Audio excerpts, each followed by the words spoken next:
اللہ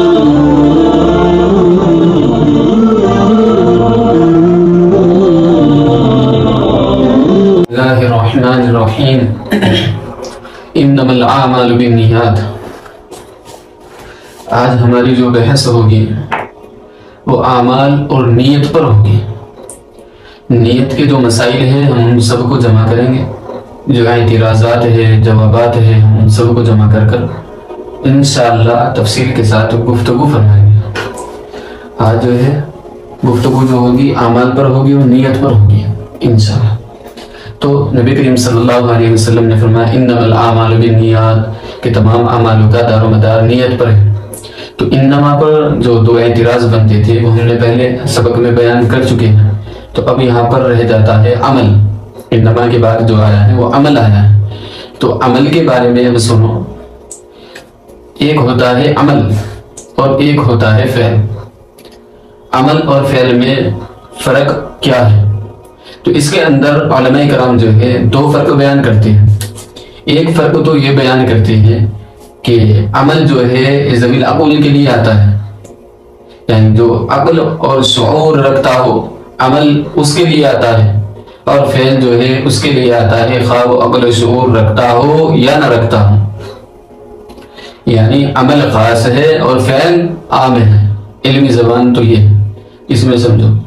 اور دوسرا یہ ہے کہ جو فرق بیان کیا ہے، دوسرا فرق کہ عمل کے اندر دوام ہوتا ہے اور فعل کے اندر دوام نہیں ہوتا ہے۔ جیسے قرآن کریم میں آپ دیکھو گے ایمان کے بعد یعنی عمل کو ذکر کیا، اِلَّا الَّذِينَ آمَنُوا وَعَمِلُوا الصَّالِحَاتِ، یعنی ایمان بھی لانا ہے اور ایمان لانے کے بعد جو ہے عمل پر دوام بھی اختیار کرنا ہے۔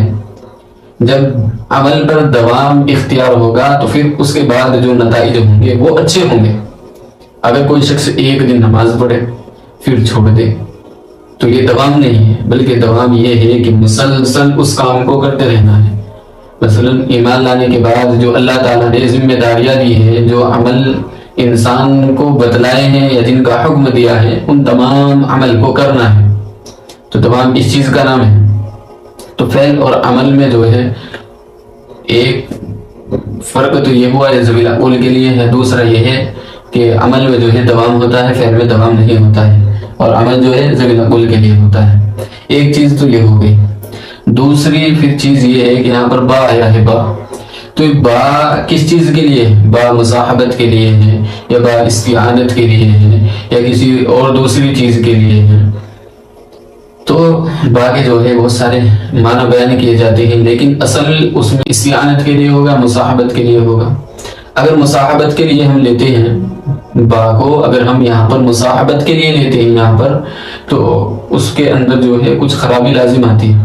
وہ خرابی یہ آتی ہے، مثلا ہم کوئی کام کر رہے ہیں، ہم جو ہے زکوٰۃ دینے کا ارادہ کر رہے ہیں، زکوٰۃ دینا چاہ رہے ہیں، تو نیت بھی ساتھ لگی ہوئی ہونی چاہیے جس وقت میں زکوٰۃ دے رہے ہیں، اور دینے تک جو ہے وہ نیت ساتھ رہنی چاہیے۔ اسی طریقے سے روزہ رکھ رہے ہیں تو پہلے جو ہے نیت نہیں کر سکتے ہیں، حالانکہ بالاتفاق پہلے نیت کر سکتے ہیں، لیکن مصاحبت کے معنی آتے ہیں جڑنے کے، ساتھ لگے رہنے کے۔ تو جب تک ساتھ لگے رہیں گے وہ چیز ہوگی، جب وہ چیز سے وہ ہٹ جائیں گے تو وہ چیز بھی ختم ہو جائے گی۔ تو یہاں پر یہ خرابی لازم آتی ہے، یعنی مصاحبت کی صورت میں جو ہے نیت اور عمل دونوں اکٹھے رہنے چاہیے۔ اگر جدا ہو جائیں گے تو پھر معاملہ خراب ہو جائے گا، پھر جو ہے معاملہ درست نہیں رہے گا۔ تو اسی چیز کی طرف بتلائے کہ یہ خرابی لازم آتی ہے۔ حالانکہ ہم زکوٰۃ دیکھتے ہیں، اگر کوئی شخص دینے سے پہلے نیت کر لے تو صحیح ہے۔ اسی طریقے سے روزے دیکھتے ہیں کہ اگر روزوں میں جو ہے پہلے سے کوئی شخص نیت کر لے، مثلا رمضان کے شروع میں کہتے کہ میں جو ہے یہ 30 روزے آئیں گے یا 29 یا جتنے بھی روزے ہوں گے کہ میں سارے کے سارے روزے رکھوں گا، تو اس کی نیت بھی اتفاق صحیح ہوگی۔ تو یہاں پر جو با ہے یہ با استعانت کے لیے نہیں، استعانت کے لیے ہے، مصاحبت کے لیے نہیں۔ اب پھر نیت کے سمجھو، نیت جو ہے یہ نیات بھی ہے اور نیت بھی ہے، دونوں طرح سے مستعمل ہے، البتہ تشدید کے ساتھ جو ہے وہ زیادہ راجح ہے بالنیات۔ ایک چیز یہ ہو گئی۔ پھر اب یہ سمجھو کہ بھئی نیت کہتے کسے ہیں؟ نیت کہتے ہیں توجہ القلب نحو الفعل ابتغاء لوجہ اللہ تعالی، کہ کسی فعل کی طرف دل کو متوجہ کرنا، کسی عمل کی طرف دل کو متوجہ کرنا اور اس میں صرف رضا الہی کے لیے ہو، اس کو نیت بولتے ہیں۔ اور پھر اس کی غرض کیا ہوتی ہے، یعنی القصد، تو اس کا قصد اور ارادہ جو کیا جاتا ہے وہ اس وجہ سے کیا جاتا ہے التمییز العبادت عن العادہ، کہ عبادت جو ہے وہ عادت سے جدا ہو جائے۔ مثلا ایک چیز سمجھو، مثال سے سمجھو اس کو، کہ ایک شخص جو ہے ورزش کر رہا ہے، وہ ورزش کر رہا ہے، جو ورزش کر رہا ہے تو ورزش کرتے ہوئے وہ سارے وہی مومنٹ کرتا ہے، ساری حرکتیں وہی کرتا ہے جو کہ نماز میں کی جاتی ہے، تو اسے ہم نماز نہیں کہیں گے، بلکہ نماز کے لیے نیت اور وہ ساری چیزیں ہونی چاہیے۔ تو اسی چیز کی طرف اشارہ کیا ہے کہ اس کی غرض جو ہے نیت کی یہ ہوتی ہے۔ اور اب پھر نیت پر جو ہے ایک اشکال ہوتا ہے، اس اشکال کو سمجھو۔ وہ اشکال کیا ہے؟ وہ اشکال یہ ہے، دھیان سے سمجھنا، وہ اشکال یہ ہے کہ نیت بھی تو فعل من الافعال ہے، کہ نیت بھی تو ایک فعل ہی ہے، اور وہ فعل جو ہے وہ قلب کا فعل ہے۔ النیت فعل من افعال القلوب، کہ نیت جو ہے وہ دل کے فعل میں سے ایک فعل ہے، وہ بھی ایک کام ہی ہے، نیت کرنا۔ تو اردو کے اندر اس کی پہچان ہوتی ہے، آپ جانتے ہی ہو۔ تو نیت کرنا بھی تو ایک فعل ہے۔ جب نیت کرنا ایک فعل ہے تو اس کے اندر تو تسلسل آ جائے گا، پھر اس کی بھی نیت ہوگی، پھر اس کے لیے بھی کوئی فعل ہوگا، اس کے لیے بھی کوئی فعل ہوگا، تو اس وجہ سے اس میں تسلسل آ جائے گا، یعنی ایک کے بعد ایک، ایک کے بعد ایک وہ ظاہر ہوتے رہیں گے۔ تو اس کے جو ہے علماء نے چند جوابات دیے ہیں۔ ایک جواب تو یہ دیا ہے، اس کو اچھی طریقے سے سمجھو، ایک جواب تو یہ دیا ہے کہ اس سے مراد جو ہے وہ افعال جوارح ہیں، یعنی افعال جوارح کہتے ہیں کہ جو بدن سے ظاہر ہوتے ہیں، اعمال جو ہم بدن سے ظاہر ہوتے ہیں، بس صرف اس سے وہ مراد ہے، مثلا روزہ، نماز، یہ جو ہم کرتے رہتے ہیں عام طور سے جو دکھائی دیتے ہیں، اس سے مراد وہ سارے افعال ہیں۔ پھر دوسرا اس کا جواب یہ دیا ہے کہ نیت اس سے مستثنا ہے، نیت اس سے مستثنا ہے، یہ بھی اچھا جواب ہے کہ نیت اس سے مستثنا ہے۔ اور پھر جو تیسرا جو جواب دیا گیا ہے وہ دیا گیا ہے کہ عام طور سے نیت کرنے والے کے فعل پر، یعنی جو نیت کرنے والا ہوتا ہے اس کے فعل پر، اس کے عمل پر اس کا اطلاق ہوتا ہے عرف کے اندر، عرف کے اندر اس پر اطلاق ہوتا ہے۔ تو یہ تین جوابات ہو گئے۔ پھر اب ایک اور مسئلہ سمجھو، یہاں پر بعض علماء الرحمن نے لکھا ہے کہ زبان سے نیت کرنے کو بعض علماء جو ہے بدعت کہتے ہیں، اور بعض علماء کہتے ہیں کہ نہیں، زبان سے نیت کرنا مستحب ہے۔ جو بدعت کہتے ہیں ان کی دلیل یہ ہے کہ زبان سے نیت کرنا نبی کریم صلی اللہ علیہ وسلم سے ثابت نہیں ہے۔ امام بخاری علیہ رحمہ سے پوچھا گیا کہ نبی کریم صلی اللہ علیہ وسلم هل تقول قبل التکبیر، کہ نبی کریم صلی اللہ علیہ وسلم تکبیر سے پہلے کچھ کہا کرتے تھے؟ تو فرمایا کہ لا، کہ کچھ نہیں کہا کرتے تھے، بس اللہ اکبر کی نیت باندھ لیا کرتے تھے۔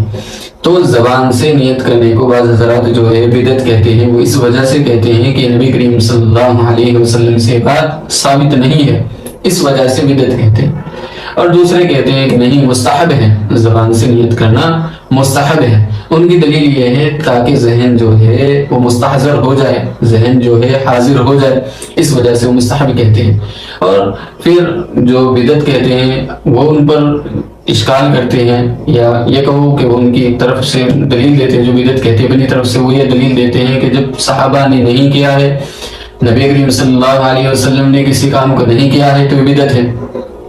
تو ہم اس کا یہ جواب دیتے ہیں، جو مستحب کہتے ہیں وہ یہ جواب دیتے ہیں کہ بھئی صحابہ رضی اللہ عنہم جو ہے وہ اس اعلیٰ مقام پر تھے، ان کا ذہن جو ہے منتشر نہیں ہوا کرتا تھا۔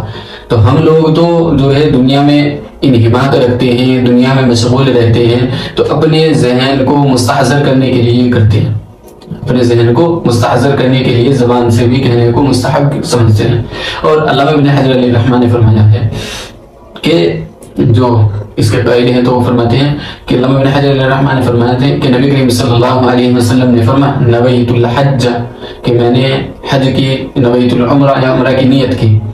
تو جو بدعت کہتے ہیں وہ اس کا جواب یہ دیتے ہیں کہ یہ جو ہے لتعلیم الناس، کہ لوگوں کو سکھانے کے لیے تھا، یہ لوگوں کو سکھانے کے لیے تھا۔ تو فرماتے ہیں علامہ ابن حجر جو فرماتے ہیں وہ یہ فرماتے ہیں کہ پوری دلیل سن کہ نبی کریم صلی اللہ علیہ وسلم نے حج کے موقع پر فرمایا نویت الحج، کہ میں حج کی جو ہے نیت کرتا ہوں۔ تو جب نیت حجمے کی ہے زبان سے تو ہم اس کو تمام عبادات پر تقسیم کر دیں گے، پھر روزے میں، حج میں، زکوٰۃ میں، ہر چیز میں زبان سے نیت کرنے کو صحیح قرار دیں گے۔ لیکن وہ کہتے ہیں کہ بھائی نبی کریم صلی اللہ علیہ وسلم نے تعلیم کے لیے کہی تھی۔ البتہ یہ چیز سمجھ لو کہ بھائی یہ مستحب نہیں سمجھنا، یہ اس کو جو ہے ضروری نہیں سمجھنا چاہیے، زبان سے نیت کرنے کو ضروری نہیں سمجھنا چاہیے۔ پھر اس کا ایک جواب یہ بھی دیا ہے کہ بھئی یہ جو مسئلہ بیان کیا گیا ہے، یعنی زبان سے نیت کرنا، یہ اس شخص کے لیے ہے جو وساوس کا بیمار ہو، جو وساوس میں پڑا رہتا ہو، تو اس شخص کے لیے ہے۔ تو یہ چند جوابات ہوگی۔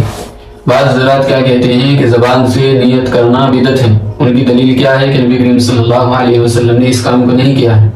پھر جو اس کے مستحب ہونے کے قائل ہیں وہ کہتے ہیں کہ نہیں، نبی کریم صلی اللہ علیہ وسلم نے حج میں بھی کیا ہے، تو ہم نے تمام عبادات پر اس کو تقسیم کر دیا ہے۔ تو وہ کہتے ہیں تعلیم الناس، یہ لوگوں کی تعلیم کے لیے ہے۔ اور پھر اس کا دوسرا جواب بھی یہ دیتے ہیں کہ ہم اس شخص کے حق میں کہتے ہیں جو وساوس کا بیمار ہو، یعنی جس وسوسے ہو کہ بھئی 2 رکعت پڑھی ہے یا 4 رکعت پڑھی ہے، اب کون سی نماز ہے، شاید کہ میں نے عصر کی نیت باندھ لی ہو، تو جو ایسے وساوس کے شکار رہتے ہیں تو ان کے لیے ہے۔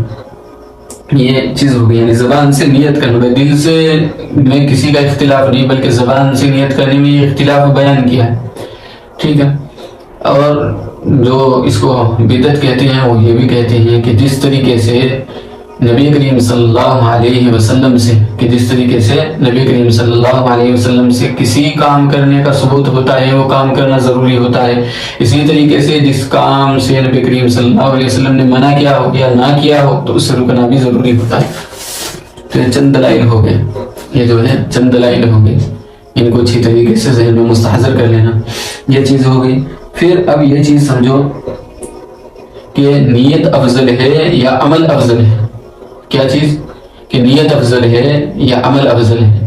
نیت کرنے پر جو ہے 1 نیکی ملتی ہے اور عمل کرنے پر جو ہے 10 نیکی ملتی ہے۔ من جاء بالحسنۃ فلہ 10 امثالها۔ اور جو آدمی اذا اراد عبدی ان یعمل حسنۃ، کہ جب بندہ ارادہ کرتا ہے کہ میں کوئی نیکی کروں، فلہ اجر واحد، تو اس کے لیے 1 اجر ہے۔ تو عمل پر 10 اور نیت پر 1۔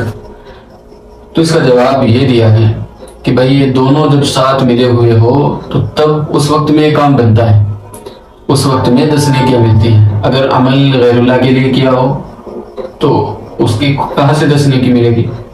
تو دونوں چیز ہونی ضروری ہے، یہ چیز فرماتے ہیں۔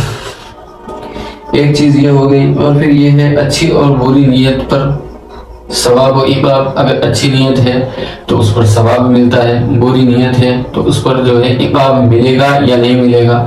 تو بھئی یہ چیز سمجھ لو کہ امی عائشہ رضی اللہ عنہا فرماتی ہے ان اللہ تجاوز لامتی ما وسوست او تحدث به انفسهما ما لم تعلم او تکلم، کہ اللہ تعالیٰ نے ان تمام وساوس کو جو دل میں پیدا ہوتے ہیں، جو خیالات پیدا ہوتے ہیں، جو ذہن میں گردش کرتے ہیں، ان پر کوئی پکڑ نہیں ہوگی، ان پر کوئی پکڑ نہیں ہوگی، وہ سب کے سب معاف ہے جب تک کہ انسان ان کاموں کو نہ کرے یا ان پر تکلم نہ کرے۔